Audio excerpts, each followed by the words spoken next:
ask that you provide the leader and the leadership with strength, physical, spiritual, mental strength.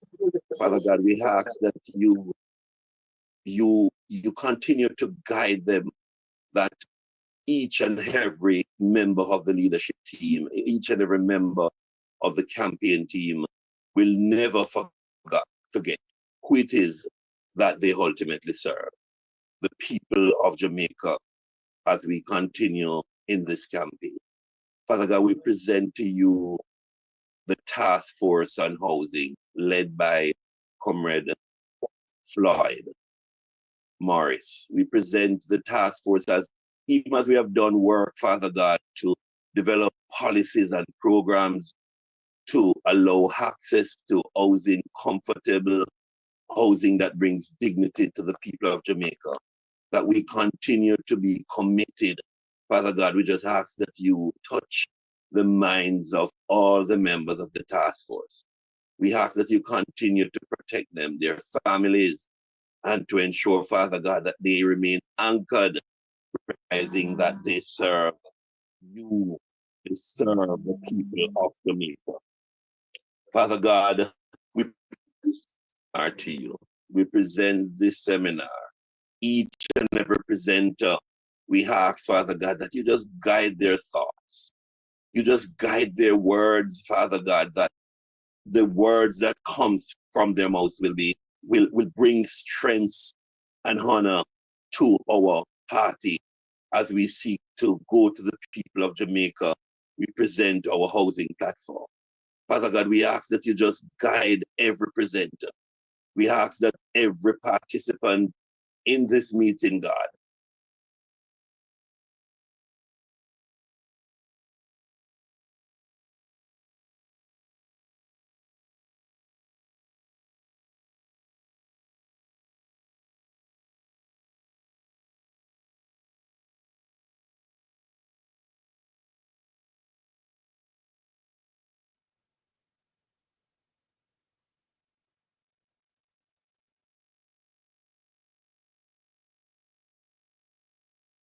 Kivar, Yes, I'm hearing you now, Ian. I went out. Yes, you were out for a minute. So we close, Father God. We just present this seminar to you. We present the presenters, the participants. We ask that you just bless each mind in a very special way, that the minds and the voice that deliver from the minds will be coherent and will deliver what the people of Jamaica require: access to affordable land and housing. Father God, we present this seminar and ask that you continue to guide us. You continue to bless our party. Continue to bless each member as we go through this seminar, Father God. In the name of your precious Son, Jesus Christ, we pray. Amen. Thank you so very much, Ian. And we continue to shine a light on policy with purpose, and we move forward in strength. For those of us who are joining us, I'm Kevar Bennett. I'm the Junior Shadow Spokesperson on Housing and Sustainable Living. Now, let us begin this evening's program, and to bring our official welcome to this evening's program on accessibility and inclusion is Comrade Arnaldo Brown. Comrade Brown. Thank you very much, Comrade Kevar. I'm going to keep it short and sweet. I take this opportunity to extend warm and cordial welcome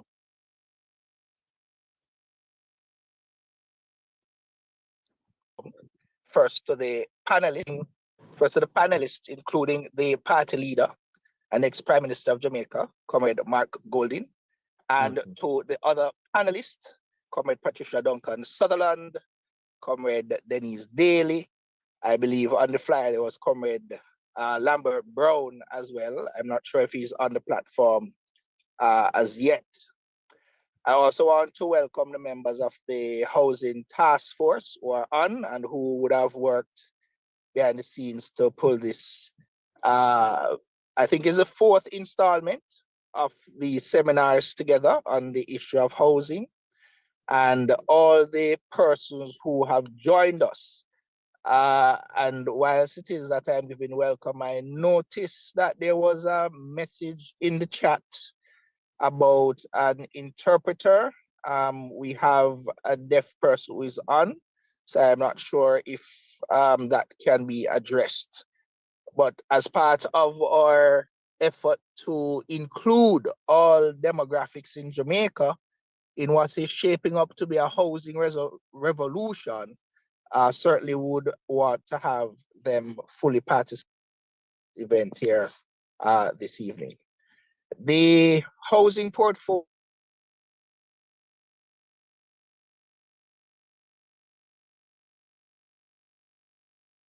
Another, you went on mute. You went on. Thank you. The housing portfolio has caught the imagination of the nation as one of the main platform items of the People's National Party going into this general election and certainly to form the next government. I believe that our record of delivering housing, and not housing solutions, because there's a difference, housing to the people of Jamaica is unmatched.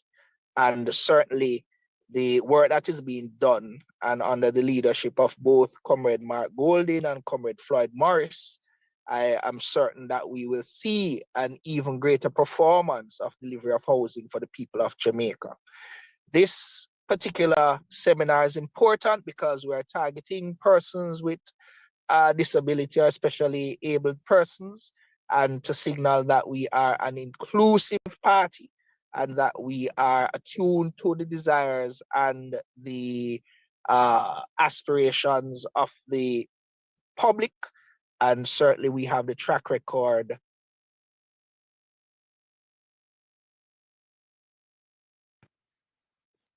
necessary to deliver on the. Yes, I want to welcome everyone present, and I look forward to a very engaging session. Thank you very much. Thank you so very much, Comrade Arnaldo Brown, who is instrumental in our task force. As I can imagine that housing, it is a fundamental human right, you know, and it is one of the portfolio items that has taken national presence, you know, and going into the election, it has, you know, have its place where it has been dominating every sphere of the media, you know, and the People's National Party continues to present plans that are practical, inclusive to the people of the disabled community. And that is the reason why we are here to empower them today and seek to hear from them, you know. If it is that they have any questions, there's a slot in which they can ask those questions, what challenges that they may be experiencing, so that we can strengthen our policies, because we are a people-centered party of inclusion where no one is left behind. You know, we're gonna continue with our program this evening, and we just wanna welcome everyone who has joined us here on the media and on Zoom. So to open this evening discussion with a message of vision and action, we are honored to welcome our party's president, a man whose leadership is rooted in compassion and principle, and whose family legacy has long championed the rights of the disabled community. Comrades, ladies and gentlemen, Jamaicans, please help me welcome the leader of the opposition and our next Prime Minister of Jamaica, the Honorable Mark Jefferson Golding. Thank you very much. Thank you very much, Comrade Kavar. I want to just begin by congratulating Senator Floyd Morris and the team, task force, and organizers of this seminar. When I heard the focus was on persons with disabilities, I was very happy to hear that and agreed to come on and give a few brief remarks. I come from a family which has a deep involvement with persons with disabilities. My father was the founder of what is now the Sir John Golding Rehabilitation Center, which is a center for persons with physical disabilities and other trauma that requires that type of therapy. And my mother worked at that center for most of her, well, for all of her life, really, after she had children until she retired. So I grew up spending a lot of time at the rehab center and was very, became the chairman of it when my father died in 1996, and I still am. So I have a strong connection with that. And of course, I can think of two institutions very near to the center which focused on inclusion in education and in housing for persons with disabilities. In relation to education, the Hope Valley Experimental School was a primary school established to have an integrated education environment for able-bodied and children with disabilities. It was designed to be fully accessible to persons with disabilities, and it has been a very successful school, and it's still going. And indeed, two of our parliamentary colleagues, Julian Robinson and Mikhail Phillips, are alumni of that school. And then there's the Cheshire Village, which is a housing development which provides housing for persons with disabilities. Again, integrated. The homes have both able-bodied and persons with physical disabilities there. And I think it's the only community of its kind in Jamaica, which was established principally to provide housing for persons with disabilities. The next PNP government sees land and housing as a vital part of our program. We've come up with a number of policy initiatives that we think can transform Jamaica in relation to land and housing. In relation to land, we had a program in the 90s, Operation Pride, which, while it had some difficulties, it did deliver over 50,000 titles.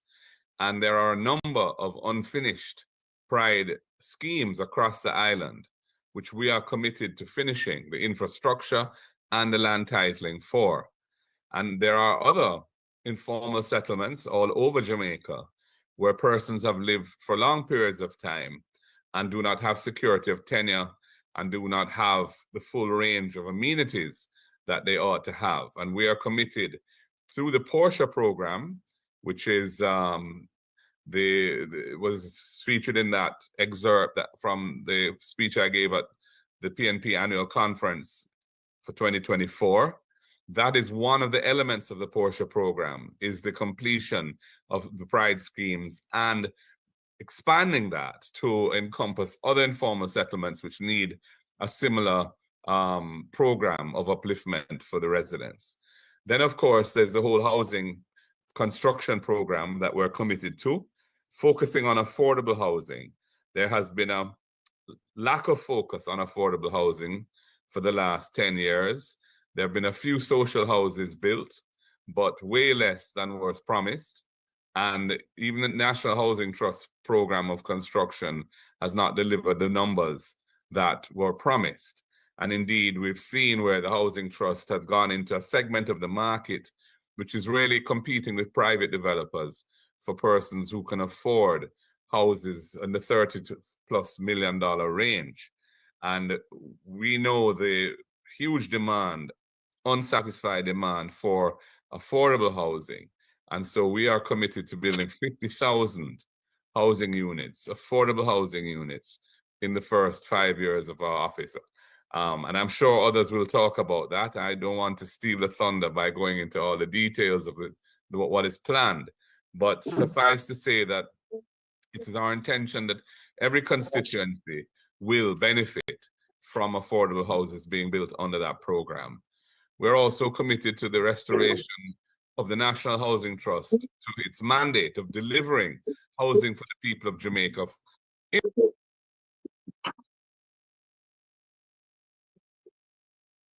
Sorry, Comrade Leader, you're muted. Thank you.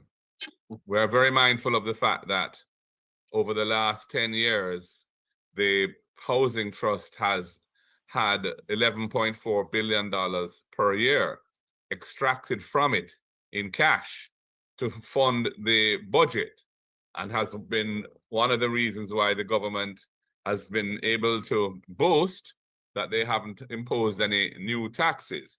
That isn't in fact true anyway, because they imposed over 30 billion of new taxes between 2016 and 2018 to fund their $1.5 million tax giveaway.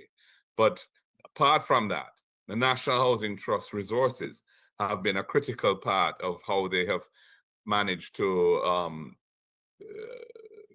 balance the budget or achieve their fiscal targets. Now, that has come at the expense of the housing stock of the country, because those resources have not been available to the NHT to build houses and to finance housing construction.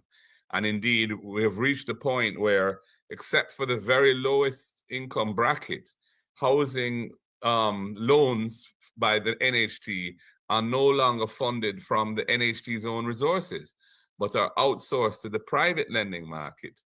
And the Housing Trust has to pay an interest rate subsidy to the banks that are making those loans so that the borrowers get the published NHT rates. But that means that the Housing Trust has no income from those loans, but has an expense to, in the form of that subsidy. So this is further undermining the solvency of the National Housing Trust. We intend to discontinue the extraction of money from the NHT to fund the budget, so that the NHT will be better resourced to carry out its mandate as part of our program of delivering affordable houses. And of course, we have a series of measures that we have come up with within the Housing Trust itself, and which I am not going to detail, and I assume others will, that are designed to make life better and easier for persons who want to get into the ownership of a house, and focusing on public servants, young people, persons with disabilities, and so on. So, we are very much favoring those groups. We also are looking at a land reform policy that would shorten the limitation period, which is a period of occupation of land before you become entitled to apply for a title. And in the case of publicly owned lands, that is 60 years. That figure was fixed right after, at the time of the emancipation of slavery, and was really deliberate to protect the British Crown's ownership from claims from emancipated enslaved persons who went out and occupied land because they had to in order to survive. And it's time to remedy that injustice and have a much more reasonable period, so that if somebody has been living on land, public land, and the figure we have in mind is 25 years, they would be entitled to seek title for it after that protracted tenure. And we intend to make those lands available for purchase on I would call them easily affordable terms to persons who would like to become owners of lands that they have long been in occupation of and often have invested their life savings in building houses on, and so on. So we have a wide range of what I'd call policies which are really premised on the need for greater inclusion, for greater social justice, for greater equity in the society. And, we have our National Disabilities Fund of $1 billion a year to facilitate a better life for persons with disabilities, greater access to all aspects of society, assistive devices, the remodeling of homes and so on, things that are needed by disabled people to enrich their quality of life. And that's another important policy that we're pursuing. We are indeed the party that signed the UN Convention for Persons with Disabilities. We were the first country in the Western Hemisphere to do so. And we enacted the Disabilities Act when we were last in government, which the present government took 7 years to bring into effect, having passed through Parliament while we were in government. So we are very mindful of the community of persons with disabilities. We have in our leadership ranks, we have people like Senator Floyd Morris, himself a person with a disability. And of course, we have Maureen Weber, who is very involved in our campaign, and she is somebody who is a warrior for the cause of persons with disabilities. So they keep us focused on ensuring that all policies that we roll out are tuned and sensitive to the needs of persons with disabilities.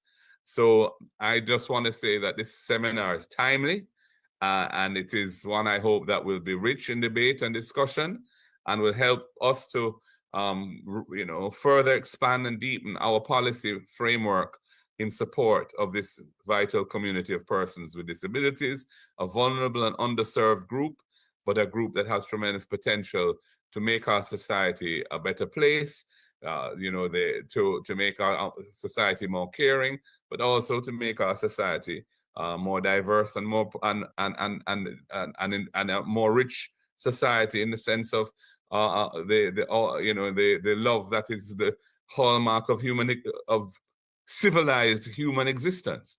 So I thank you again for inviting me and for having afforded me this opportunity to share these few words with you. And I look forward to when we are successful in the next general election, that we will be able to start to roll out the policies that I have summarized here, and which no doubt you'll hear more about in the course of this seminar. So thank you very much, and God bless you all, and have a wonderful evening. Thank you so very much, Comrade Leader, for that address. And your address this evening really reminds us that leadership must be rooted in compassion, inclusion, and action, and it's under your stewardship as the next PNP President and Prime Minister of Jamaica that we're not just talking about housing. We're planning for it, we're building it, and we're designing it to ensure that no Jamaicans will be left behind. And we thank you again and looking forward to building a brighter future under the next PNP-led government. Thank you so very much, Comrade Leader. Thank you so very we're much. moving right along in our program. Ladies and gentlemen, you're being asked once again to keep your mics closed. Those persons who have joined us on Zoom, to ensure that we have a smooth flow of this evening's proceeding. So who better to address us than a person who have lived an experience of inclusion and to outline policies that are lived experience based on the disability spectrum. He's Jamaica's first blind senator and a champion and advocate for persons with disabilities. As the PNP spokesman on housing and sustainable living, Senator Floyd Morris has always charged for policies of inclusivity, accessibility, equity, and of course, sustainability. And of course, he's always been that man that is leading the housing reform within the next PNP-led government. At this time, we'll invite Professor, the Honorable Senator Floyd Morris, to come and address us. Thank you very much, Kevar, and I want to take the opportunity to welcome our Comrade Leader, my colleagues who are on, Comrade Denise Daly, who is spokesperson on matters relating to persons with disabilities, Comrade Patricia Duncan Sutherland, who speak on social transformation issues and social protection. My longstanding friend and task force member, Arnaldo Brown, passionate advocate and warrior, and parent of a child with a disability, Maureen Weber, and other distinguished guests on the platform, and other colleagues from the task force, Ian Emmanuel, and my brothers and sisters with disabilities. A pleasant good afternoon to you all. Comrades, this is a very important forum in a series that we have had to highlight issues of housing, and we have extended it this evening to deal with other matters relating to persons with disabilities, hence the participation of Tricia Duncan Sutherland and Denise Daly, and our leader. We're sending a clear signal to the community of persons with disabilities that a Mark Golding-led PNP administration will place persons with disabilities at the center. And I want you to understand that that is not just talk. He has acted, because from he became leader of the People's National Party in 2020, he has led the charge and given me strong support to become the deputy chairman of the People's National Party. And so I am an officer of the Noble Movement. Also, he has elevated me to become a full spokesperson in my own right, and not just assigning me a portfolio to carry persons with disabilities, but given me something that he believes that my talent, my capabilities can be demonstrated in that of housing and sustainable living. And so I have seen the leader in action already, and recognizing his antecedents. His father that I have worked with from 1995, when I just became a member of the advisory board for persons with disabilities, and also his mother, who was involved with activism in the sector as well. You know, I know that he has his mind and his heart in the right place. And so persons with disabilities can look forward to having a leader who is going to make sure that matters relating to them are at the core and at the center. And you are going to see and hear from Denise Daly when she speaks about the National Disability Fund that the leader has engineered to lead the charge to make sure more resources are allocated for persons with disabilities. But for me, in terms of the substantial portfolio of housing and sustainable living, from as far back as the 1970s, the PNP has made sure that housing is provided for persons with disabilities.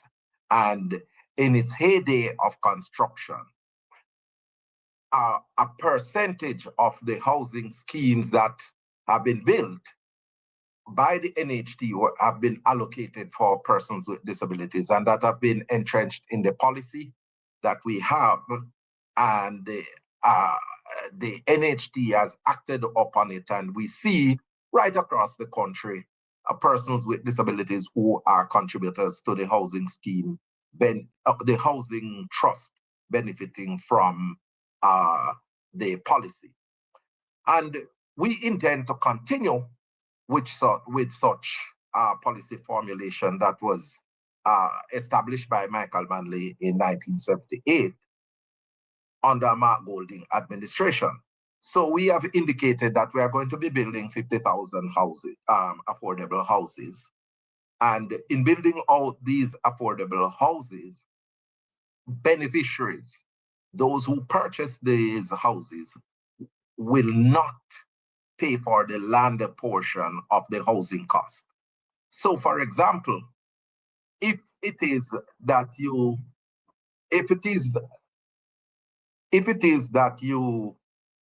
purchase a house that its value is $14 million, based on the current price for land, you will end up not paying for that portion, which is about $4 or so million, right? So you are going to be purchasing a house that is going to cost less than $10 million.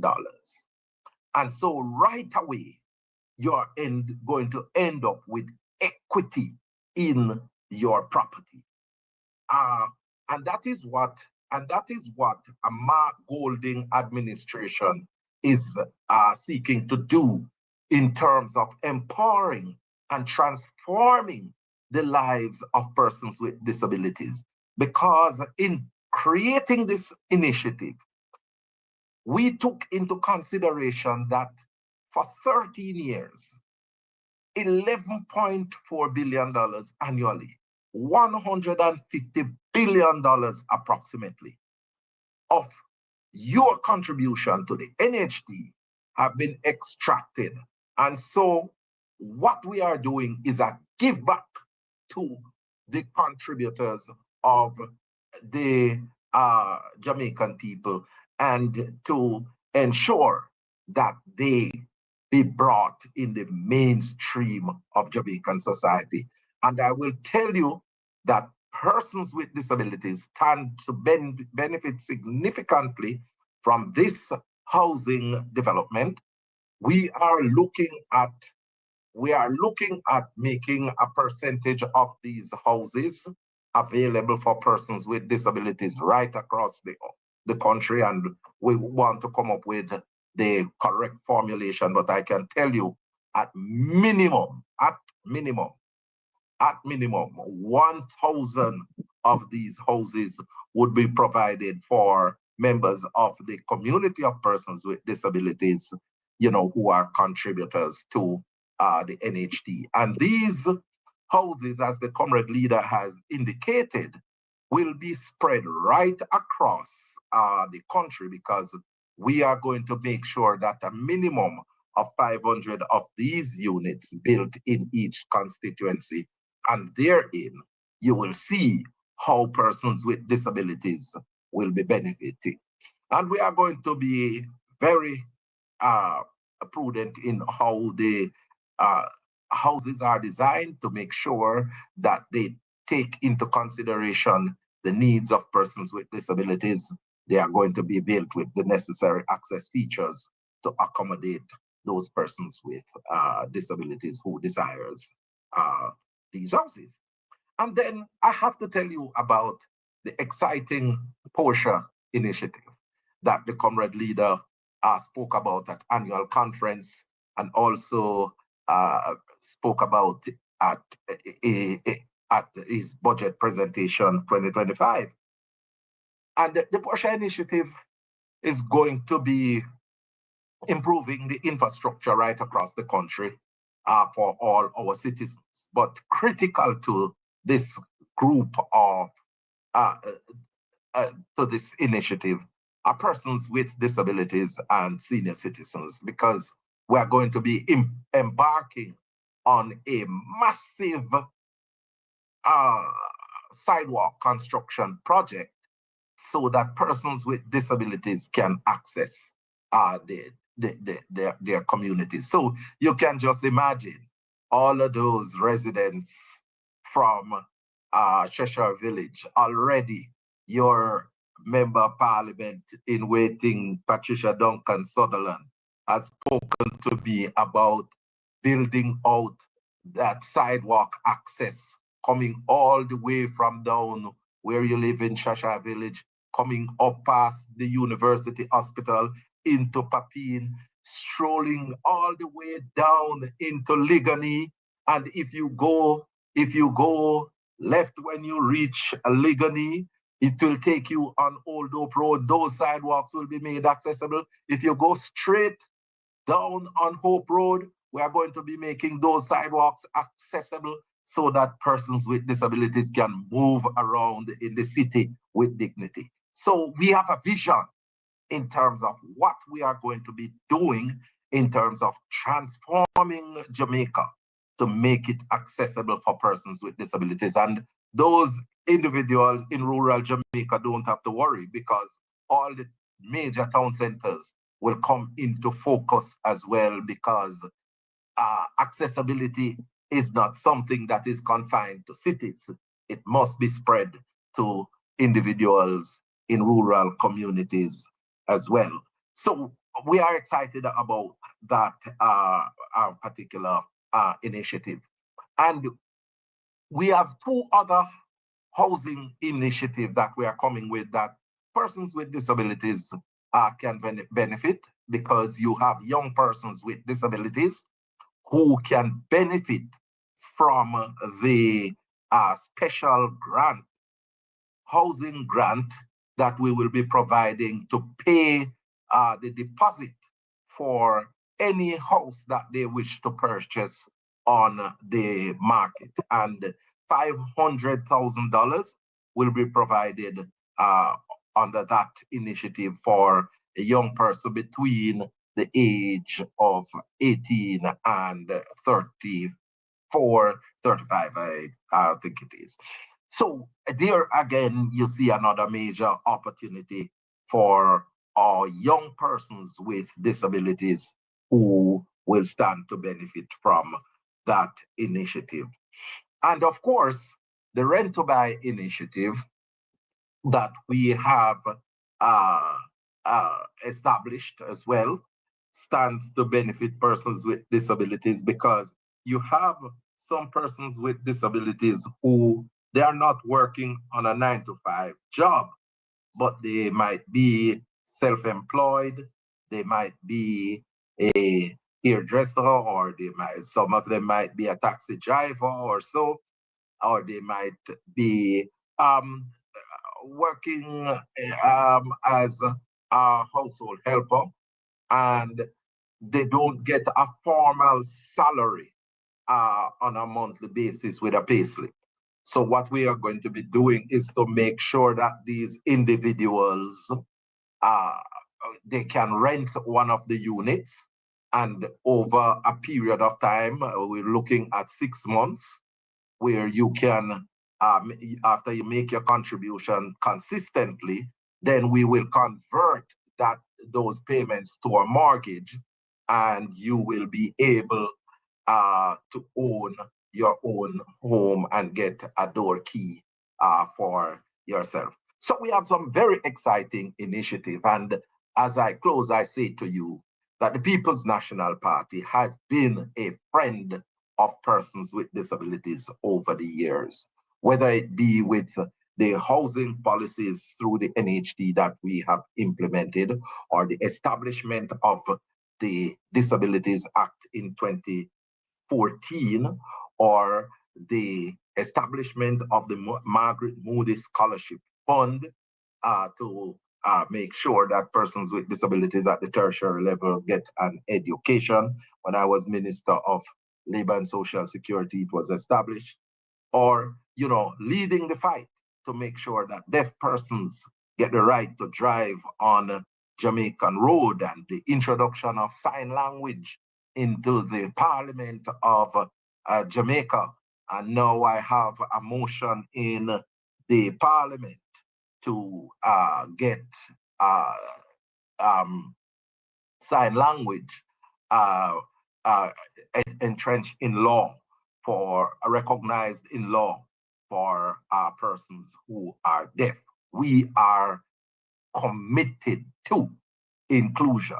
We live it, we practice it, we just don't talk about it. We don't see persons with disabilities as charity cases that you will get a little grant to start a little business. And whilst that is important, we see persons with disabilities as an important part of the development of our society. And so we push for the inclusion of persons with disabilities in education. We push for the inclusion of persons with disabilities in employment. We push for persons with disabilities in healthcare. I must say that we have adopted a resolution that both myself and Mr.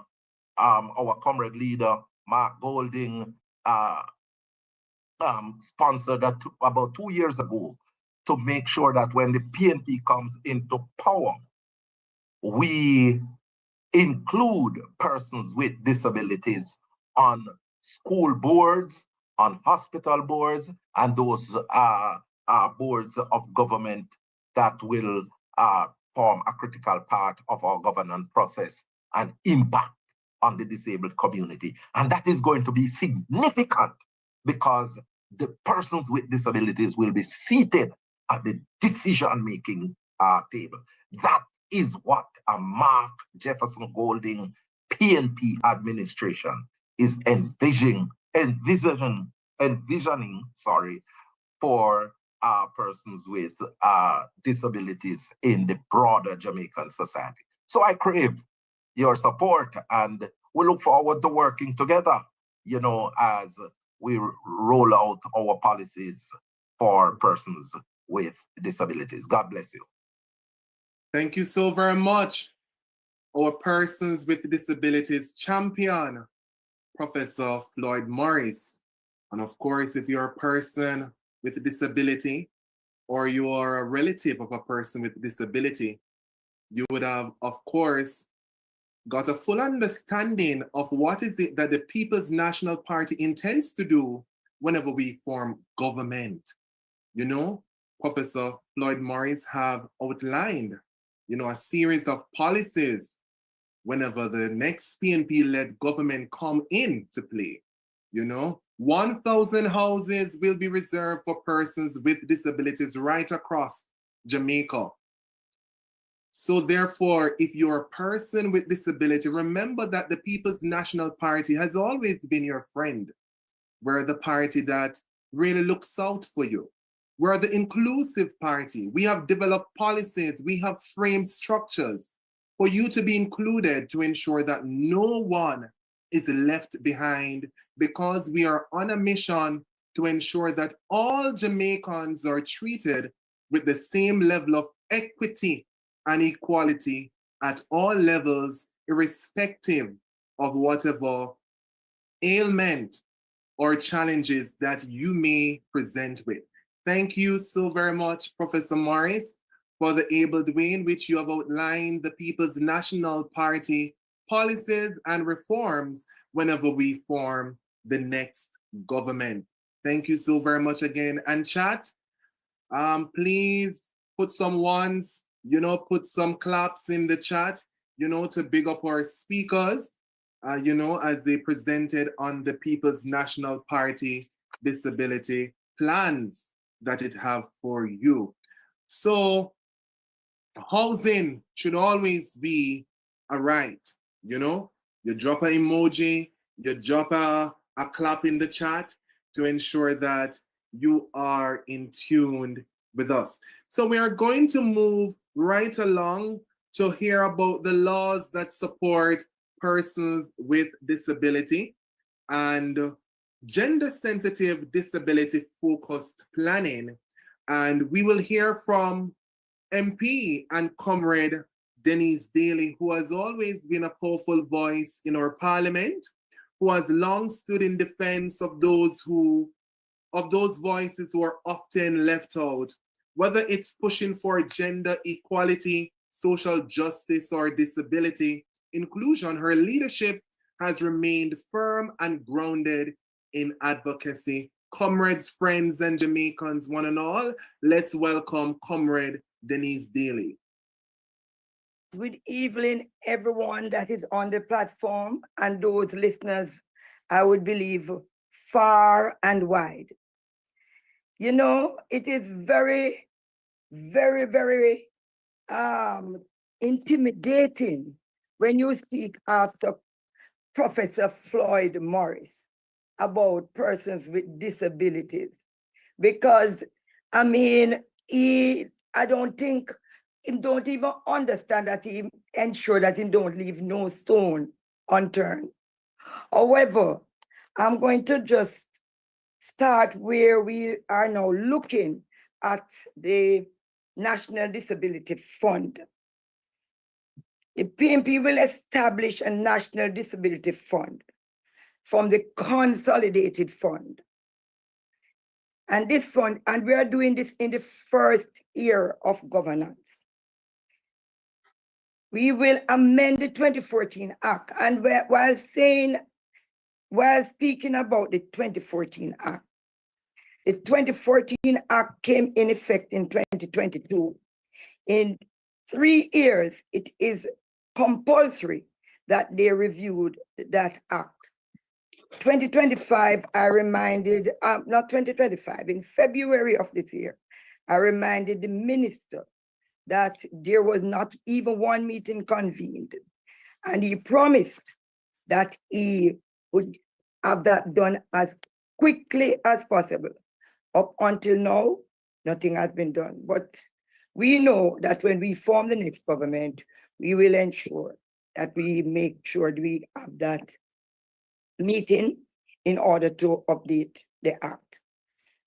We are going to be looking at the National Disability Fund, and this fund will provide support for educational, or Comrade Floyd speaking about educational programs and various other activities aimed to help persons with disabilities. The PNP also will establish management protocols, because that's where we always end up into difficulty. When you take monies from the consult fund and you do not have proper management and proper protocols, you find that if the budget is short and they find that money is there that they believe they can spend, they just go willy-nilly and spend. We are going to be developing a management protocol and appoint a board to manage the National Disability Fund within 1 year. So all of this we want to do within 1 year. I also looking, and all legislation is going to be looking at ensuring that the enforcement for wheelchair access at workplace and other areas in which we have persons with disabilities. I personally believe the tribunal, because persons are being disenfranchised many, many times, but most times they don't know where to go. We want to launch a public education in order that we can promote inclusion and make sure that persons with disabilities are treated fairly. So we want them to know where they must go to get redressed. We are looking at also persons who complained about not getting fair pay for fair amount of work. They believe the discrimination against persons with disabilities, no promotions, and most times they are being overlooked. They work probably sometimes 3-4 times harder than persons who are normal. And we believe that we will have to fight. Make sure we put it in the legislation that this must not continue. We are also looking at testing, because I went to St. Anne and I was talking to some parents who have children with disabilities. And they said to me that it's over 5 years I'm waiting just to get my child into school, and they cannot enter the institution without testing. And I don't see any end. One parent said to me that her child went through the age of primary straight up to secondary and did not get testing, and as a result could not go into school. So we are also looking at testing, and we are asking, and we are going to be putting in our legislation that the 7 regions, and we are going to use through the Ministry of Education and use the 7 regions for testing in terms of persons with disabilities. Because right now, the waiting list, I was told, in terms of children, we have over 4,000 children waiting on the list to be tested. So we want to really and truly make sure that we just not put it in the legislation, but we have accessibility for testing.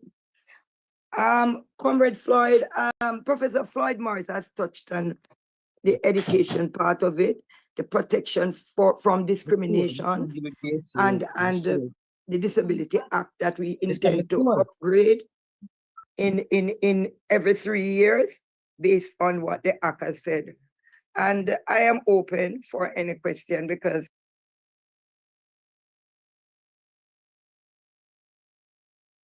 Sorry, Comrade Daly, you're muted. Yes.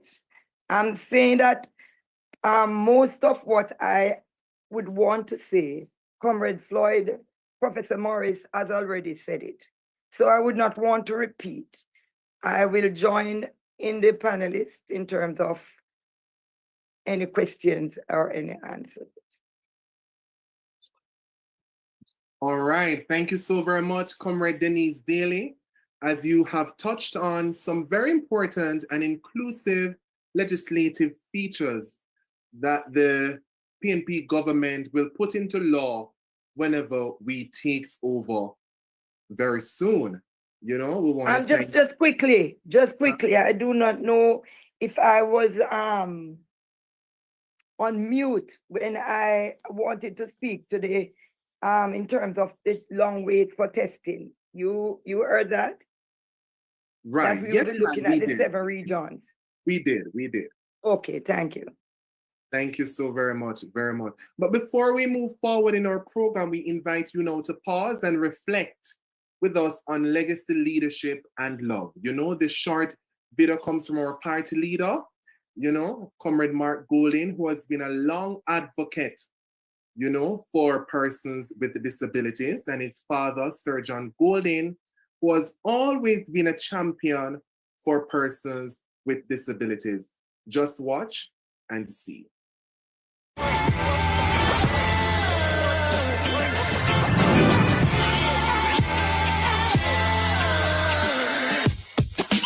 Welcome to Cheshire Village, a place where accessibility meets opportunity and where inclusiveness is more than just a concept, it's a way of life. Nestled in the Hope River Valley, Cheshire Village was built by my late father, Professor Sir John Golding, in the 1970s, with the goal of providing a safe and supportive environment for persons with disabilities. Each home in the village is meant for a person with disabilities and an able-bodied person to live together in harmony.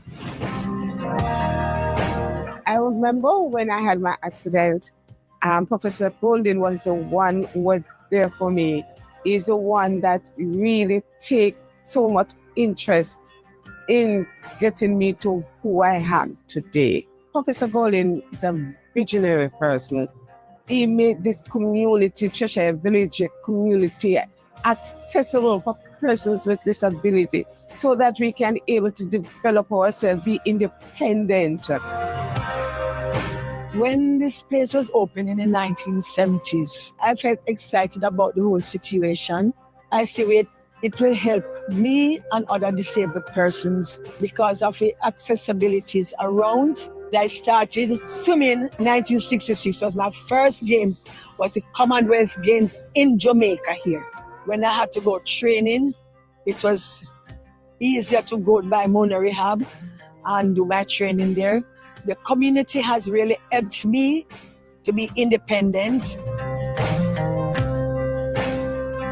Sir John Golding, who came to Jamaica, who operates in the medical fraternity, a very special person, very special gifted person. Such a great contribution he had made to this country, and particularly to our disabled community. He was the one who really administered to my disability. I know that his son, Mark Golding, will follow in his footsteps to continue the good work that he started. Mr. Mark Golding, who I believe is now in politics, and I are striving towards the head of this country, and I trust and hope that you'll be successful.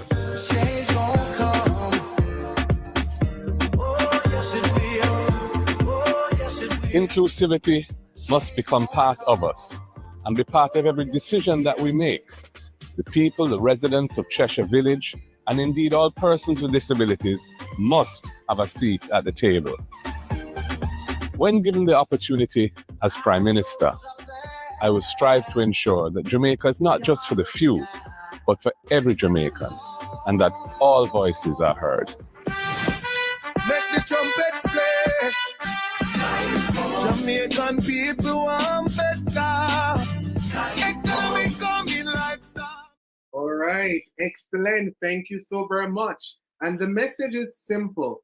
We are creating a Jamaica where everybody's voice is present and they have a seat at the table. No one is left behind. What would accessible housing mean for your life? You can share your thoughts in the chat if you so desire, and we will share them at the end of our program. We're moving right along to have our next speaker who will speak on social inclusion in housing and supportive frameworks and wraparound services. A fierce advocate for transformation rooted in compassion. As the PNP spokesperson on social transformation and social protection, she brings forward-thinking solutions to improve the lives of the most vulnerable. She's known for her clarity, her passion, and tireless drive to see Jamaicans to be a more equitable place for all. Please help me welcome Comrade Patricia Duncan Sutherland. Thank you so much, Kavar. Really good to be here. And I want to acknowledge, although he's not here with us on the chat anymore, our party leader and his very inclusive leadership style. And, he really does seek to be able to give everybody a voice and has a great capacity to listen. And he clearly demonstrates how much he values inclusiveness through his genuine respect in the way that he interacts with everybody. And it feels good to be a part of this team. I feel good to have been selected to be a part of the shadow cabinet along with Comrade Denise Daly, who is an elder in politics, who guided me as I entered politics. And I want to thank her and acknowledge her for that. And I want to acknowledge also, as I'm starting, Comrade Arnaldo, because he was an elder in the politics as well when I joined, although he don't look so elder right now. Yes.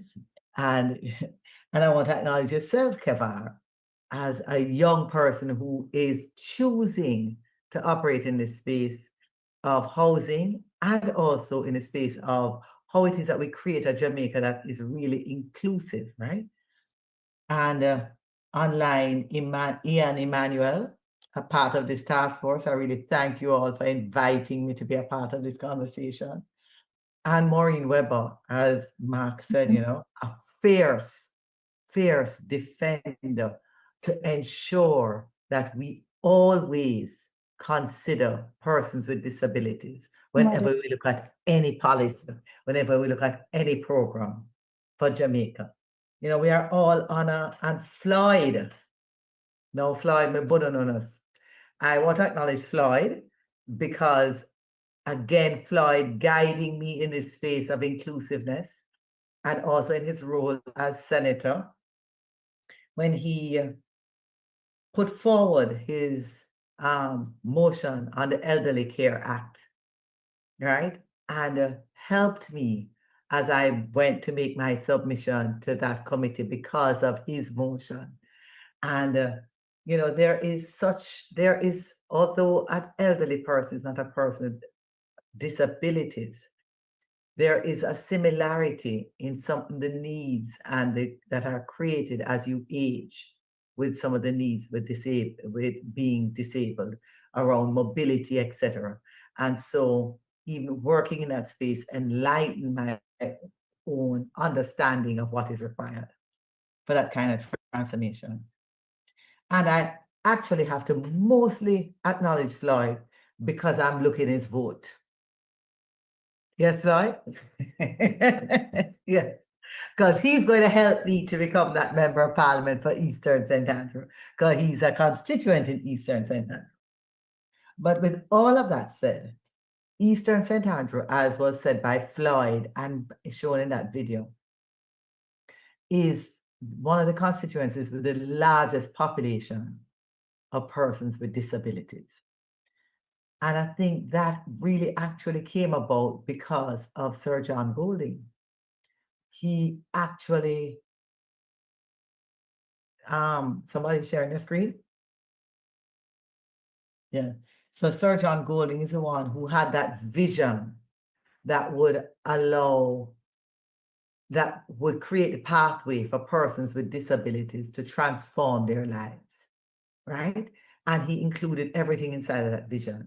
He included education with Hope Valley Experimental, because he saw, and his vision wasn't around just persons with disabilities transforming their lives. His vision was about persons with disabilities leading a normal life and being a part of the society as it developed. And so therefore the Hope Valley Experimental is a school that would accommodate persons able-bodied as well as persons with disabilities. And then you had the healthcare system and the specialized schools that were developed in that space, in and around that space, with Sir John Golding Center being at the center there, the rehab center. And then inside of that was the Cheshire Village, as you heard, which was originally developed so that you could have able-bodied and disabled persons living together in one space, as an example of how we can really create an inclusive society. And then the third element of that is that inside of the rehab center, he made sure he developed the space for the training so that the persons who lived in the space, who were disabled, could earn. One of the things that has not happened since all of this vision occurred in the 70s is that we have not invested heavily enough in that space to be able to make sure that this model that was set up could expand. Because in that space as well, there was School of Hope that my stepmother used to run. And one of the things that she was able to do when she was running School of Hope was to attract the funding so that it could be expanded across the island. So you have several schools now that the persons with disabilities can access through School of Hope, but it's a very specific space, right? But we need to be able to expand the Hope Valley Experimental and the vision that Floyd has brought. And so, before I even reach the vision that Floyd has brought, I want to acknowledge Denise Daly as the spokesperson on disabilities with respect to the Disabilities Fund, because having that Disabilities Fund, that vision that started with Sir John Golding about how it is that we can create a society where everybody can see themselves, can have hope, can see where their lives are going, has to be funded because it is a more vulnerable group.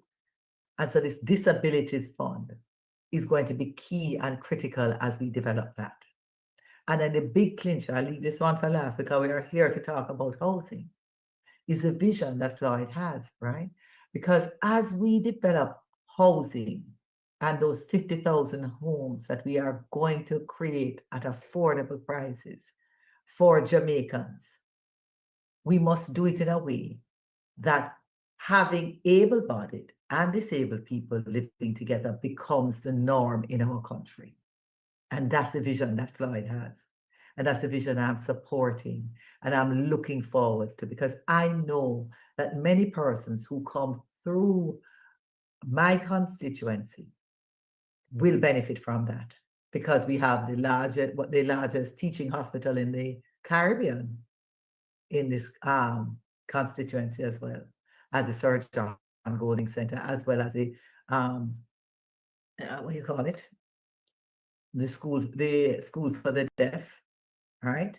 And many other facilities that we have for persons with disabilities. So that, I think, is a critical thing, because you can't transform a society if, and Floyd helped me here, is it 10 to 15% of our society that are persons with disabilities? Am I in the right range? You have to unmute and help me. 16. Help me. Unmute and help me, man. You can't find it? I think he's trying to say 16%. 16. 16. Yes. All right, so 16% of our society are persons with disabilities. It's 16. It's 16. 16. Thank you, Floyd. Yeah. So if 16% of our society cannot find the opportunity for social mobility and for inclusion, we have a problem. We cannot transform the society because we can't leave 16% of our people behind. And then, as Maureen will know and tell you, there are their families, right? So our approach to social transformation is a family-centered approach. So when you have a person with disabilities, some persons are able to be fully independent, but there are some persons that need a caregiver. And oftentimes that caregiver is a family member. I think it's actually the majority of the time. And that caregiver now must also have consideration in the whole framework that we are making, which is why it's important that whatever you do, it's about how able-bodied and disabled live together. And that's what makes it inclusion. It's not about separation. It's about including and living together. So the policies that we have on housing will help that, right? Because in the context of these housing policies are what's going to cause us to expand our middle class. It has always been housing, and in every country where you have greater levels of home ownership, you have a bigger middle class. Right now in Jamaica, we are at a home ownership level of 55%, actually coming down from 59%. So we are on the decline.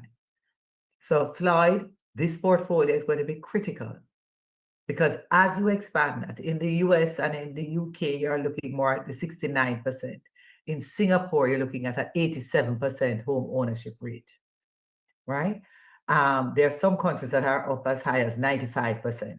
Not sure if you want to necessarily get there yet because there needs to be a turnover in the process, but I'm not sure about the economics of it. But what I do know is it is too low now in Jamaica. And that what I do know is that 25% of our housing right now in Jamaica is people who are living on land and informal communities that are not structured. So this policy now, the Portia policy that's going to cause us to be able to create those structures and create the dignity in living is going to make a big difference. And when you put that, because the intersection now, them call it intersectionality. I'm sure you have some academics on this particular, and you have some persons who are not so academic because Floyd, you are an academic too. So when you look at the crossover between the poverty and persons with disabilities, it will tend to be higher because a person with disability doesn't have the same opportunity to earn as an able-bodied person.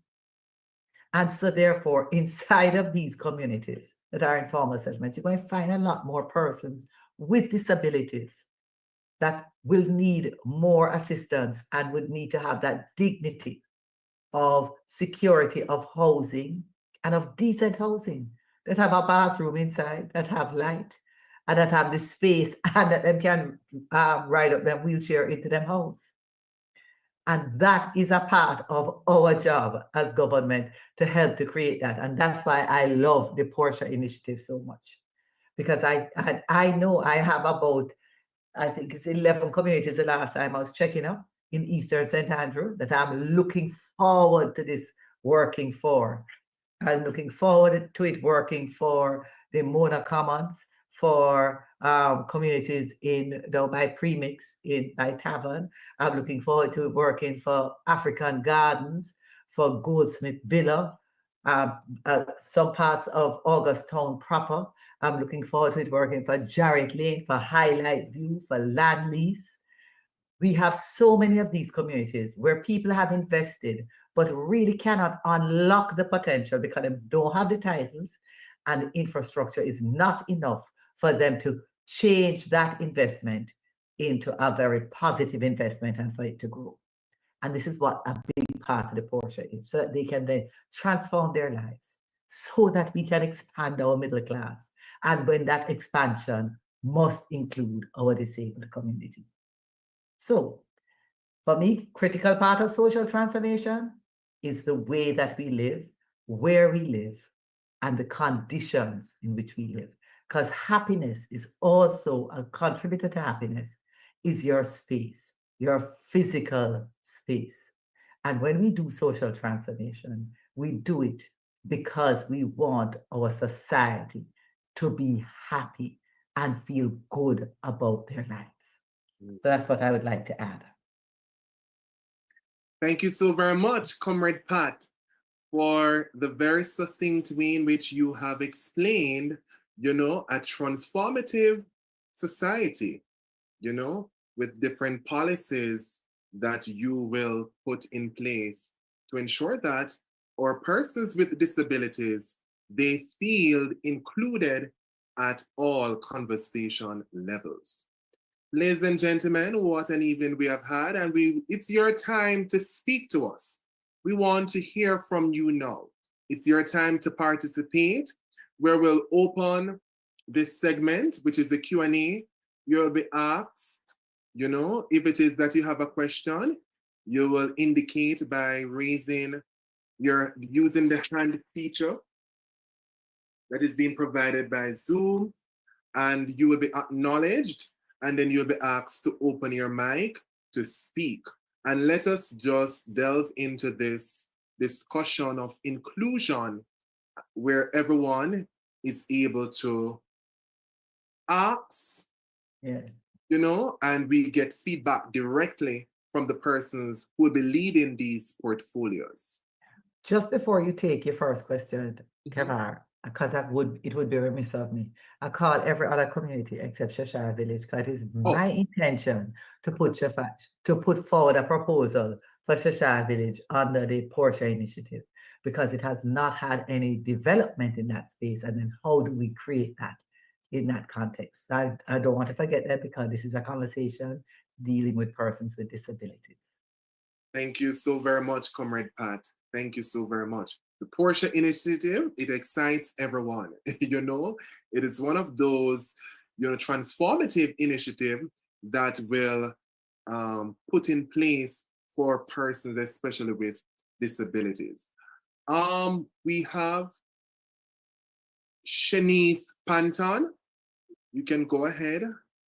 Hi, good night, everyone. I wanted to know if for Cheshire Village, if there are any open homes there for persons with disabilities.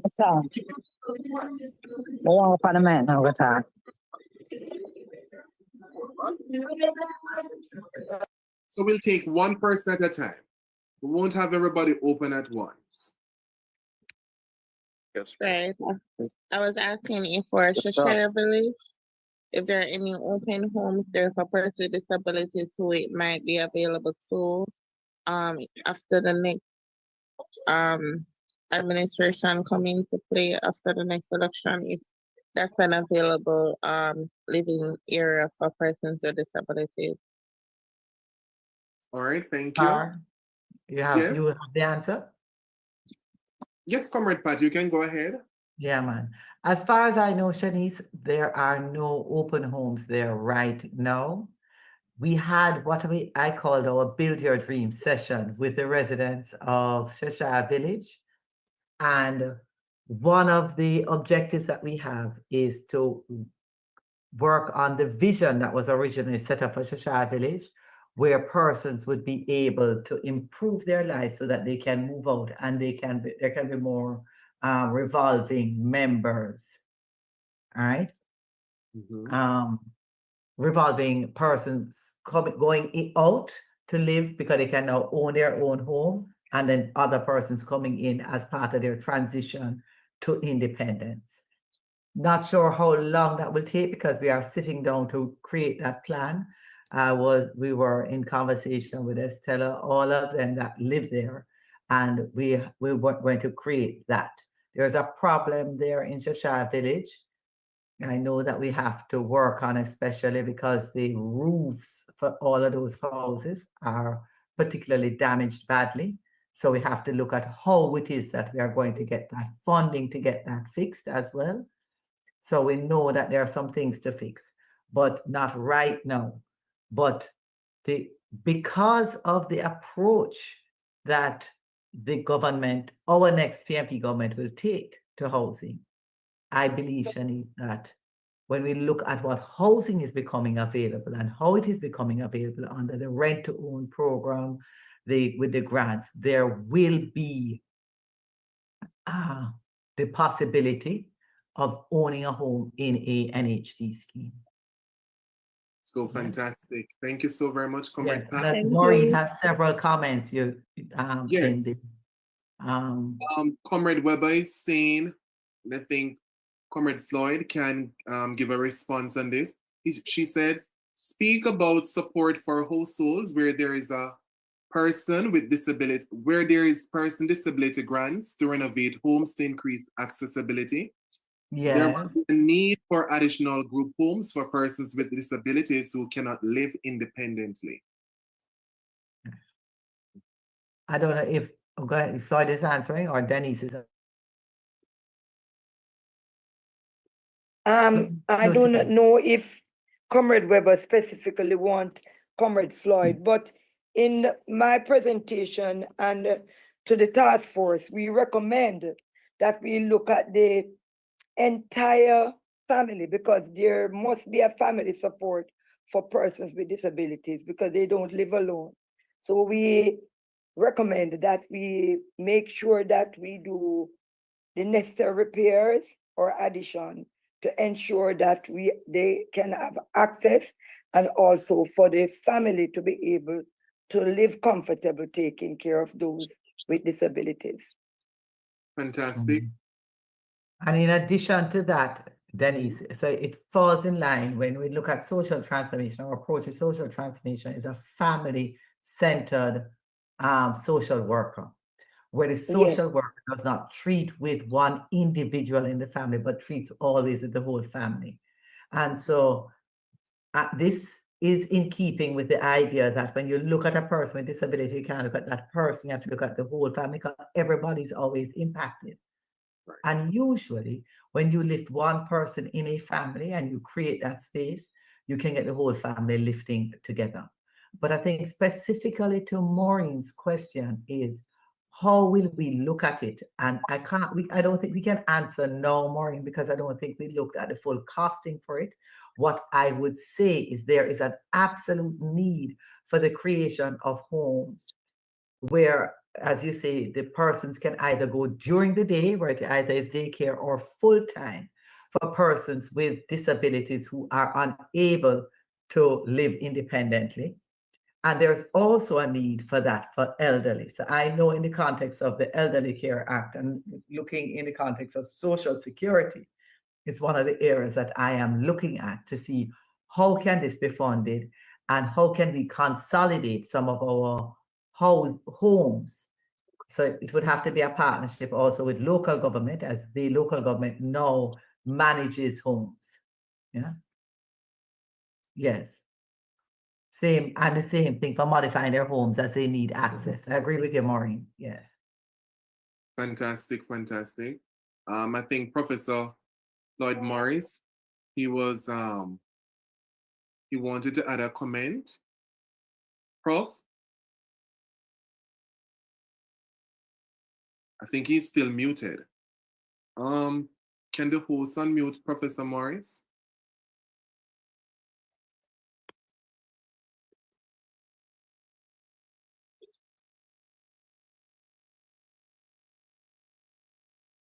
Hello? Yes, Prof, you're right on. Okay. Go right ahead. Okay, good. What has happened over the years, there have been a number of benefits that have been added to the NHT benefits, and we have done a lot of them. One of them is, retrofitting homes for persons with disabilities, and that include homes where persons with disabilities reside. They might not be the substantial mortgagee, but considerations are given if there is a member of the household that has a disability. And so, there are those provisions. And I can tell you that once we assume governance of the country, whatsoever policies that are reasonable and affordable, we are going to make sure that we work with the community of persons with disabilities to implement. So, for example, I note a specific comment from Comrade Maureen Weber about building communities for persons with disabilities that are not totally able to independently live in the communities. That is something that we have to look at in its configuration, because one of the things that the UN is frowning upon is any form of setting that will come across as institutionalization of persons with disabilities. So we have to make sure that in configuring it, we have to make sure that it is in keeping with international best practices. So, as I said, we are pushing for inclusion, participation, and non-discrimination against persons with disabilities. And all the speakers that are on tonight are very much in tune with these policies for persons with disabilities. And so, from the leader at the top to us as spokespersons, we are very much, prepared to sit and work with the community of persons with disabilities to get your ideas. We have done consultations because the ideas that have been dovetailed into the formation of the National Disability Fund, for example, is something that came out of discussion with a number of persons with disabilities, as there have been a very difficult time for persons with disabilities accessing funding for education, accessing funding for assistive technology. The institutions, the organizations catering to persons with disabilities are buckling under pressure right now because, Jamaica is classified as an upper middle income country, and most of the donor funding have been shifted to places in Africa and Southeast Asia.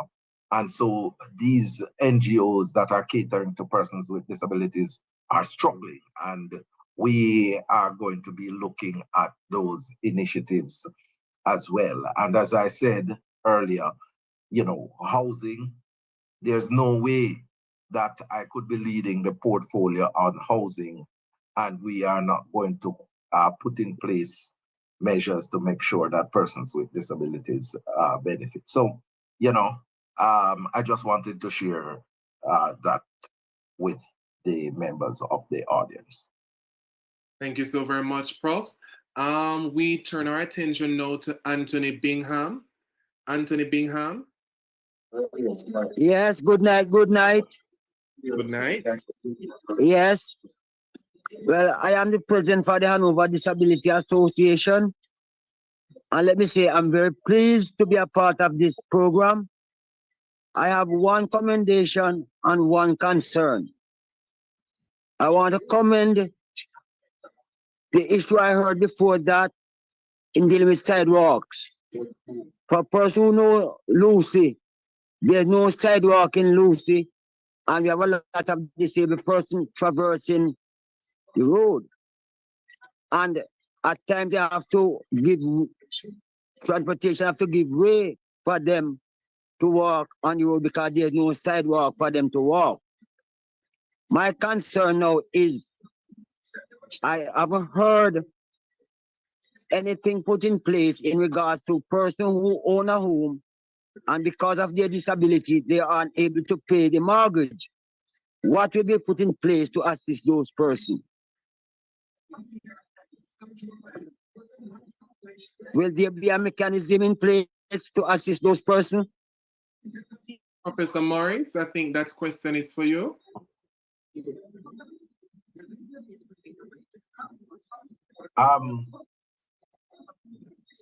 Can you turn on the closed captions? No, yes, Kevar, was the closed caption turned on? No, it wasn't. I'm not sure. I had asked the Zoom operator to do so. Pardon me? I Do you want me to repeat? Do you want me to repeat? No, No, sorry, man, sorry, just hold Mr. one Bingham. No, second, we heard you, Mr. Mr. Bingham. Bingham. Sorry, I just interrupted 1 second to ask them to turn on closed caption. They're going to answer, you know. Professor Morris is going to answer. Yes, yes. All right. So, Mr. Bingham, that is a very important observation, and we know the challenges that persons with disabilities have in terms of employment, and it is something that we definitely gonna put some mechanisms in place. The most important thing is to put persons with disabilities in a position where they are gainfully employed, and so that they can take care of their expenses, you know, and that is going to be a priority for us, employment for persons with disabilities. And so once a person with a disability end up in the problem with their mortgage, we have to put in place some mechanism through the NHT to assist those individuals. There are mechanisms now, but I guess they're gonna be need for special consideration. Thank you, sir. Because I used to work, and after I got disabled, I unable to work and I unable to pay my mortgage. So Yes. that is why I asked the question. Yes. Thank you so very much, Mr. Bingham. Yes, Professor. Thank you too, sir. And nice seeing you again. All right, my friend. Bless up yourself. All right. Fantastic. Okay. All right, we have a Jocelyn Baker.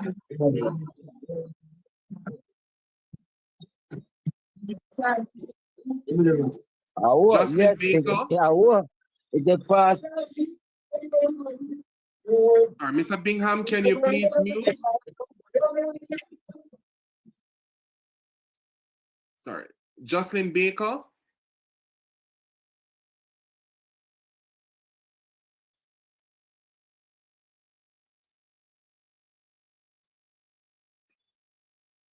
All right, I'm not sure if Jocelyn is having a challenge.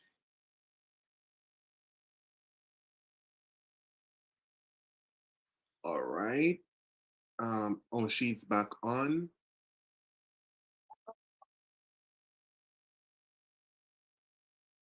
The unmute. You're muted, Jocelyn.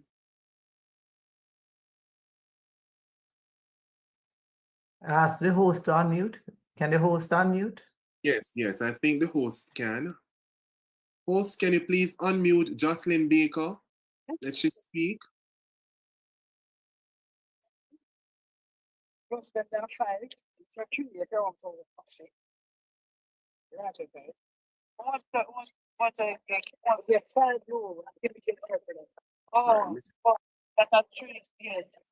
Sorry, Karen, mic is open. Can we please mute Karen?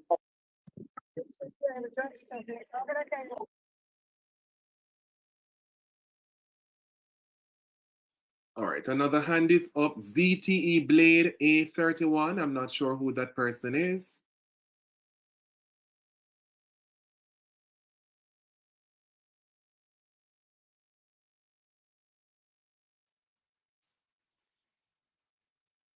All right, can we move along to Damien iPhone? All right, good evening. Yes, go right ahead.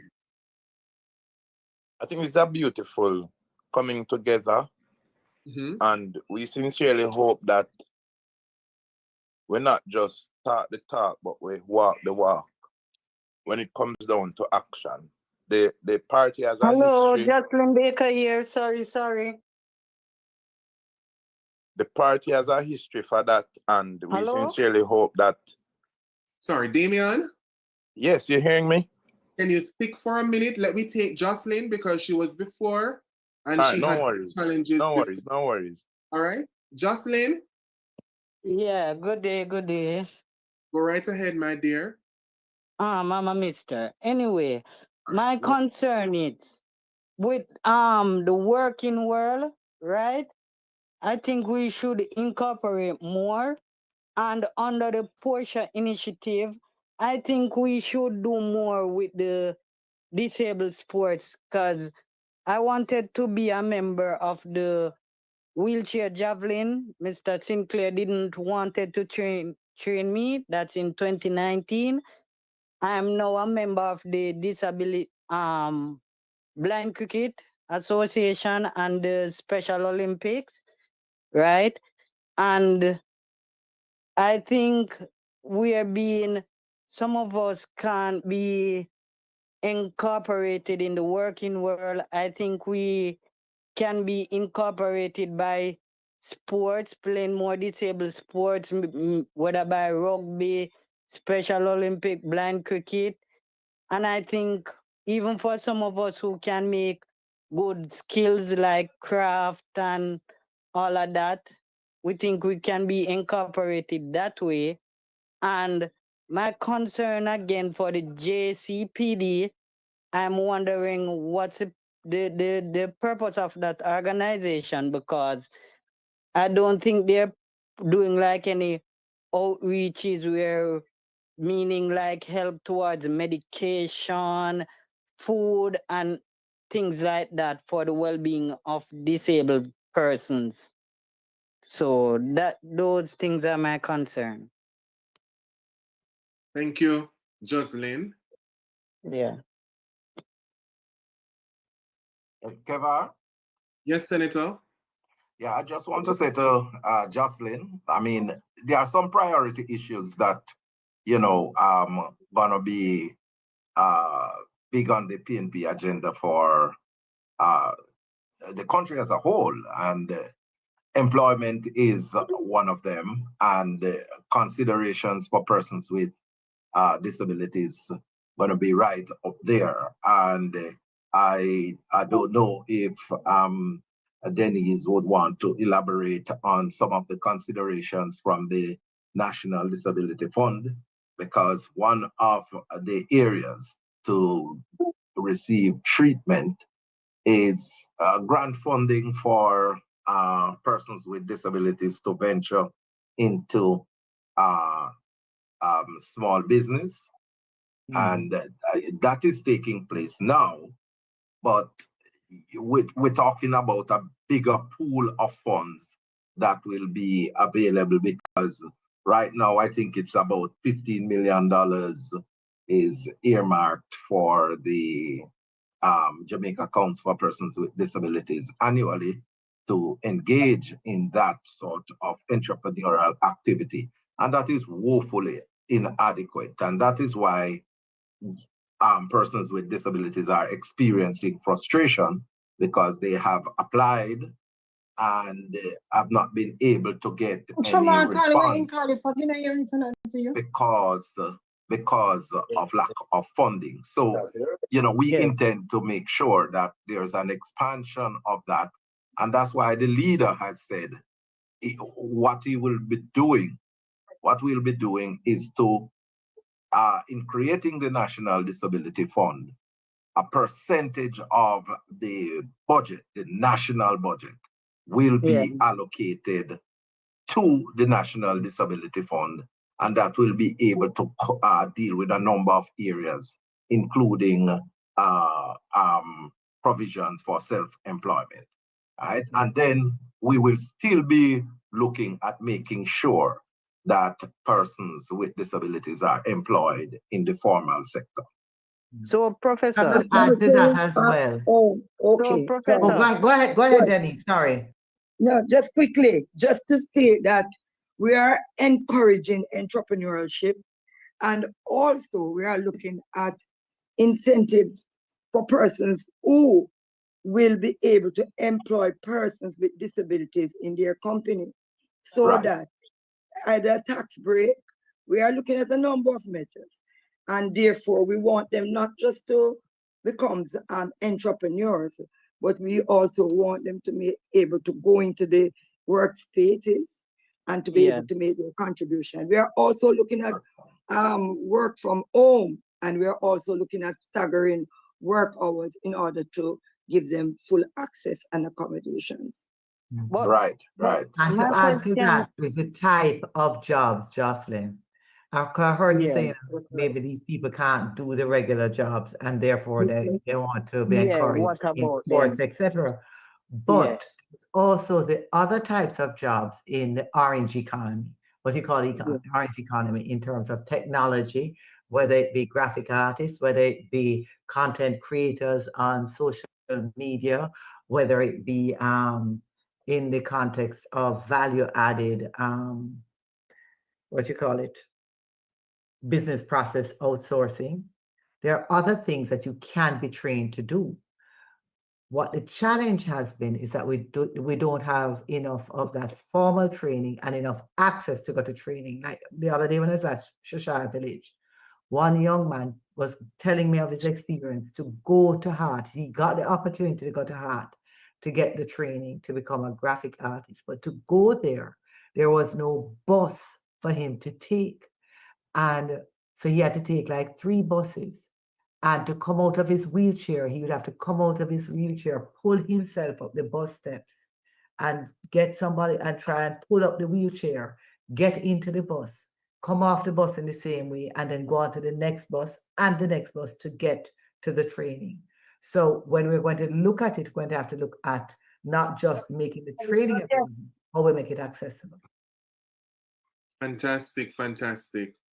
So, hello. Yes. Yes. So the question, the part that I was listening for is like for those who cannot work, how would they get help in order to buy like medications and so forth? Especially that they are registered with the JCPD. Yeah, man. So if they're registered with JCPD, then they would get their help through that. But we would have to look at how, because not much is available right now. And some of them are on PATH and they get help through PATH too. Yeah. Because the some of the Jamaica, the disabilities come through PATH too, right? No, and through NHF. So we're going to have to look at what it is that we are providing for the sickness. Yes, the persons with disabilities. Because overall, while PATH has been an excellent, and even our disabilities fund, the introduction of these things have been excellent because it's more than what was before. Yeah. One of the things that we do know is that it is not necessarily filling the need that is the need is so great. And that's part of what we want to do of a more family approach, so we can do a more shared resources where possible. Some cases we know that some people say you're not going to live with your family, and a family might be a family of one. But there are some cases where you do live with your family. And so when we look at how it is that we get resources better deployed. Yeah. And to support your part, just to support you there, and to say too, it's Jocelyn and the other members of the community of persons with disabilities that, you know, they like responsibility, disability for sure. Hold on. Just to say, wow. Can we mute the mic, Steve? Yes, but the host have to mute those persons who are not given permission to speak at a particular time. So, you know, but just to say to the community that the JCPD now we are receiving a lot of complaints from the community, and we have noted them, and we are going to make sure that we revamp the JCPD to ensure that it is more efficient in the delivery of its services.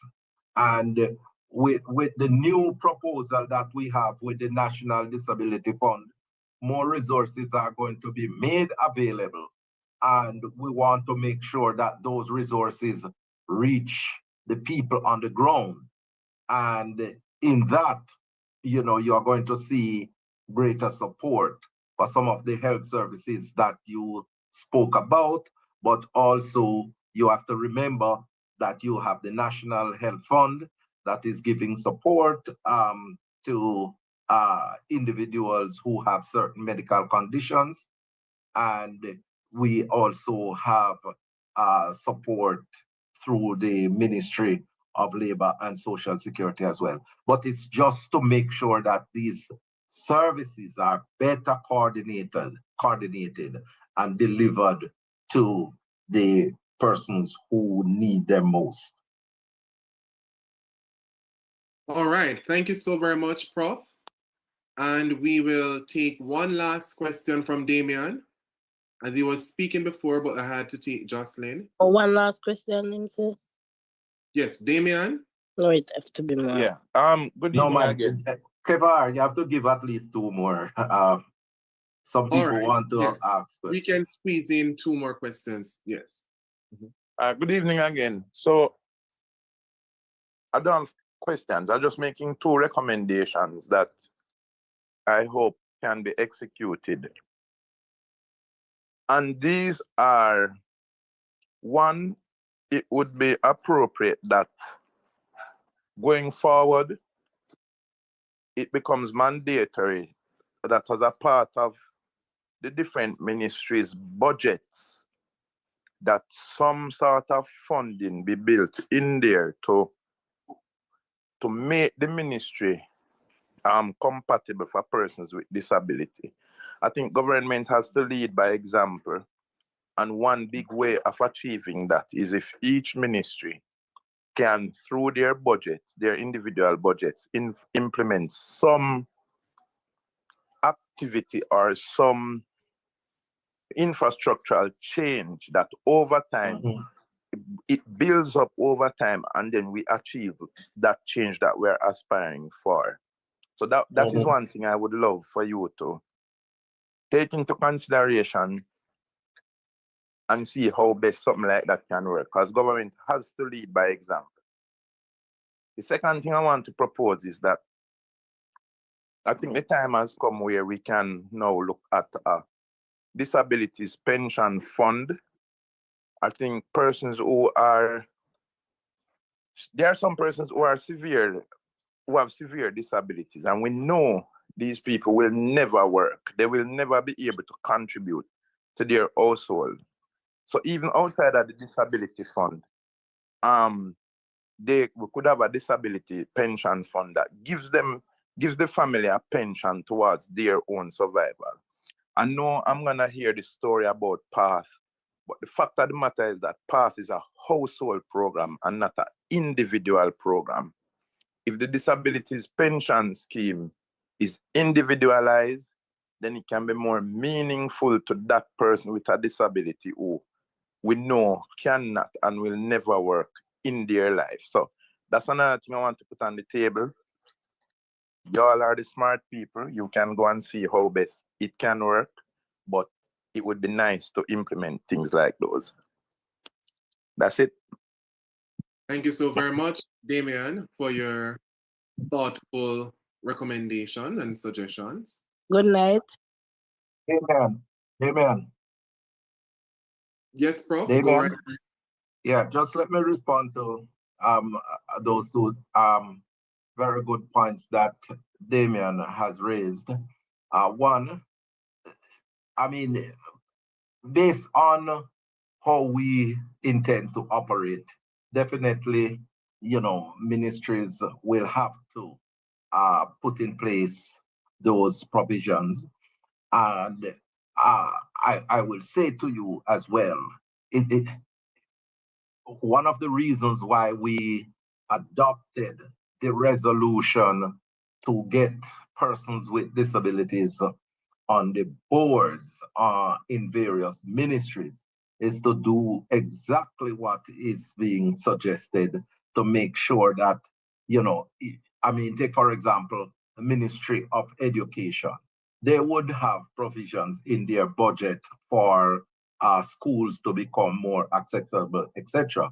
And then at the community level, those school boards would have to have somebody with a disability on it that will ensure that the policies there are being implemented. And it's the same thing, I mean, I see Maureen just put up about Heart Trust as well, you know, I mean, because one of the things that I pushed for in 2018 was to get an amendment to the Heart legislation, the new legislation.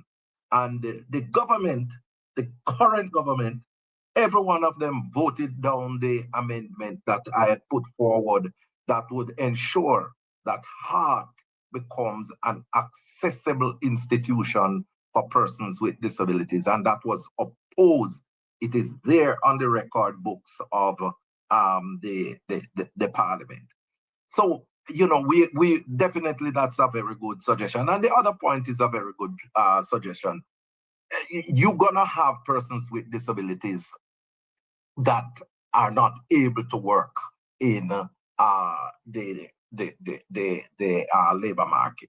And so provisions have to be made for those individuals. I mean, what are the suite of measures that you are going to be putting in place for those individuals, and to make sure that the necessary strictures are put in place so that there is no abuse? And so, you know, issues like the social pension fund. I mean, I see the social pension fund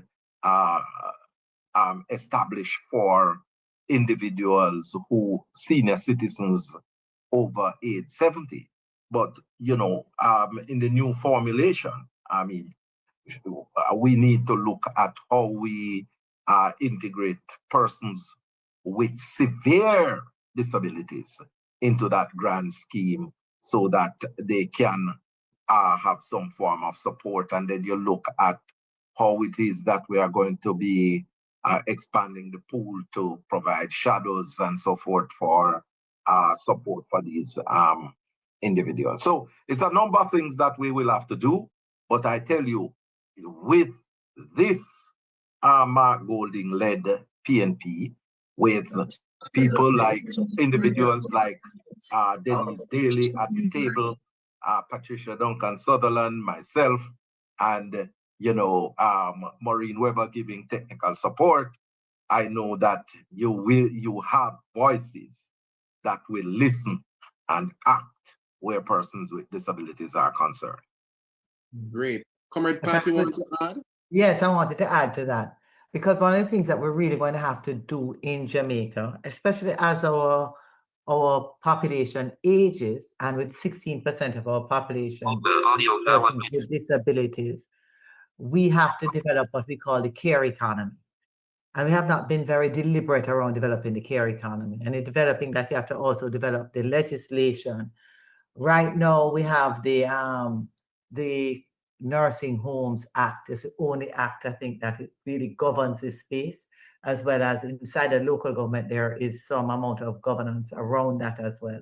But we really need to develop it so that we get more persons who are trained in this space and more persons who are offering the service. Some people will be able to pay for the service, and some people will have to get that service free of cost based on where their socioeconomic situation is, right? But we really have to be a lot more deliberate around that. As Maureen asked the question, what happens to her son as he ages and as he gets older? And when she's not there, she will look after him. So we have to look at those things. And in that context as well, we must look at how it is that, and that economy is going to be developed, not just for the home where they live full time, but also where they can go during the day so that the caregiver can earn during the day and take them home, because not everybody necessarily need them to live outside of the home. And there was one question I saw, a very terrible situation where a disabled person described an abuse in terms of contaminating water and abusing the home that the person lives in. And I would say to you, I don't know, Floyd. I know in the Elderly Care Act, we're looking at the elderly, the advocate for the elderly in the similar way that we have the children's advocate to help to protect those vulnerable persons when they are in a situation of abuse and cannot afford to defend themselves. Do we have a similar thing in the Disabilities Act? Yes. I mean, there is the Disability Rights Tribunal, where if persons with disabilities are discriminated and their rights violated, they can lodge a complaint to the Jamaica Council for Persons with Disabilities. And dependent on the intervention from the JCPD, the matter is referred to alternate dispute resolution or go straight to the Disability Rights Tribunal. And the Disability Rights Tribunal can make binding legal decisions as in a court of law. And so, that is one of the cheapest way for a person with a disability who does not have resources to hire a lawyer to go into the regular justice system. And at the same time, the regular justice system is still open if a person with disability who has resources and want to go to that route, they can go. But the Disability Rights Tribunal would be could hear a matter like this. Sorry, And I'd like to say something. just to mention, Floyd, just quickly. Hello? Yes, Comrade Denise, go right ahead. Just to state that the problem we have with the tribunal is that a lot of people don't understand how to access it, what to do. And that is why we said we are going to have a public education about how to use the tribunal to be able to get justice before you even move further to the higher courts, because the tribunal have all the necessary things in it to deal with any kind of discrimination. All right. Yes. I would like to say something. My raise hand thing is not working on my computer. So when you're through. Not a problem. All right, Gloria. Oh, that's Gloria? All right, let's see. ZTE Blade, because that person have their hand up. No problem. Quite a long time, and then after Gloria, and then we close out this section. I wanted to ask a question too. My hand raise is not working, and you're limiting the questions, so I don't know. You understand? We will take you as love to ask a question. Well, make some suggestions also. All right, so we just take those two, and then we close out this section. Begin with the phone, the person who registered with the ZTE Blade phone. No? Okay, the person is not going. All right, can we go with the iPhone person? Yes. Night, everybody. Good night. My name is Charlotte, and I have some recommendations for the panel. Like, women here, Miss Denise Daly and Miss Patricia, and of course the comrade leader. One of the things is that some will not. Everybody hearing me? Yes, we are hearing you. Yes. So working in the labor market is not going to be for some people, as age is a factor. But what can happen for those persons is that we can open our businesses. And I am one of them who had applied to the KCC to get a shop from last year, September. And I've been getting the runaround. And I remember in January of this year, I got a call from the counselor. And his first question to me was, how are you going to manage? Because, of course, I am visually impaired. How are you going to manage shop? And I sat him down, not literally sit, but, and I explained to him. He said, okay, I will give you a call. Never got that call. It is frustrating. It is despicable, and we can't manage.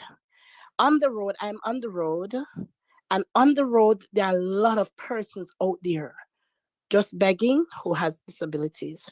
And majority of them are blind. And this is not a guessing thing. This is serious. This is real. So I'm glad tonight for this panel. And we're not just to talk the talk, we need to walk the walk. If it's even persons with lived experience, we are the people. And some of us will not be able to find the campaign truck. So if it is that, the panel, like Miss Denise Daly and all the others, can reach out to the Combined Disabilities Association, the Jamaica Society for the Blind, not only JCDCPT alone, but to find out where can we find these people. A lot of women with disability and especially blind, they are suffering. I say especially blind because I am visually impaired. So I'm talking from this point vantage. And I'm so emotional right now. It's not funny. But I need to get my shop and get it as soon as possible. Thank you. I just to respond to you, I am really, really, believe me, I'm brokenhearted to know that, in this day and age, we do not understand the importance of inclusion. However, that is why we want to ensure that the fund that we are going to be taking from the consult fund will be well used. Another thing that I really want to see, and Comrade Floyd, I wanted to help me because I tried to make some suggestions the last time, and I was told that the census is able to capture everyone in terms of persons with disabilities. I wanted a national registry that we could use to determine not just persons with disabilities, but what kind of disabilities that they suffer.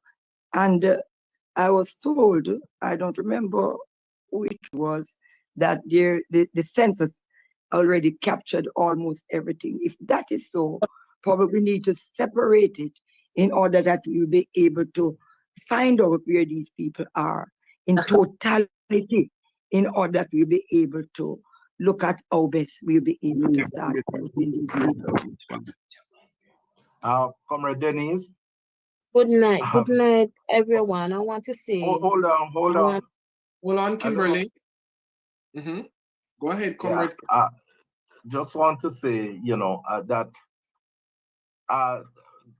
the person who told you that, Comrade Denise, that's totally accurate, yeah? Because the national census does a head count of all individuals in Jamaica. And I remember when they came to Parliament from starting to brief us as parliamentarians, I raised the issue of a need for a disability-specific census because they said that they don't disaggregate the data by name or so, right? They don't do that. They focus primarily on demographic information such as sex or gender and rural versus urban, that sort of analysis and breakdown. But we need a specific census that is going to be able to identify every person with a disability. And there are different formulations that countries have used for that. I mean, Ecuador has done it. I mean, it has been done in Cuba, etc. So, you know, there are different jurisdictions that have had that. But what we want is a specific disability census that will tell us where in the country these individuals are. If there are problems, if there's a natural disaster, you can easily reach them. And, you know, the database with that, that is there, you spoke about in, it is in the Disability Act that the JCPD must establish a disability registry. And that is supposed to include the names of the individual. It specifies what these, it should entail, you know. So we need that sort of, absolutely. I see Comrade Weber making a very good point there that the national census is confidential. So, you know, they can't share more than the demographic profile, right? And that is exactly what they had said at Parliament. So, you know, but Comrade Denise, you know, you are going to be driving the process. So, and we work as a team. So, you know, we will fix the problems. We'll fix them. Thank you so very much, Professor Morris. All right, we now move to Miss Goff. Miss Gloria. I would love to talk to Sister Denise now. Yes, good evening, everyone. All right. I share Damien's comment that this is a great opportunity for persons with disabilities to listen and share. But as you will recognize, there are more questions than you expected. So I think in another forum, either we could have discussions on broader issues, because we are here today to talk about housing. But as you know, when people get an opportunity, they have to use it. So it has branched out into other areas. There are a lot of things from where we sit at the Combined Disabilities Association, that issues that persons need to talk about to find out what an opposition party would do for persons with disabilities when they become.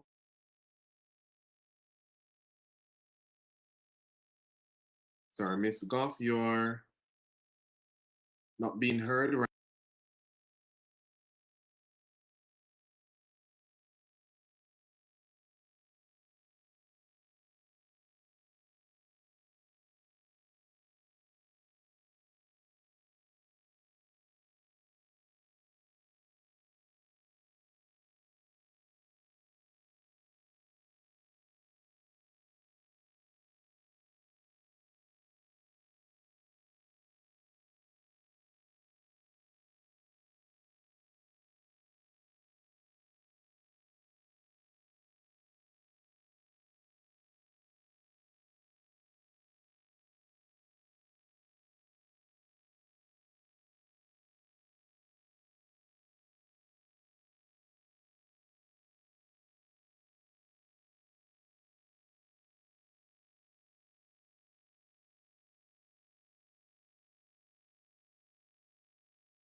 When the game gets rough and this life just seems so tough, make we talk, my people, make we talk.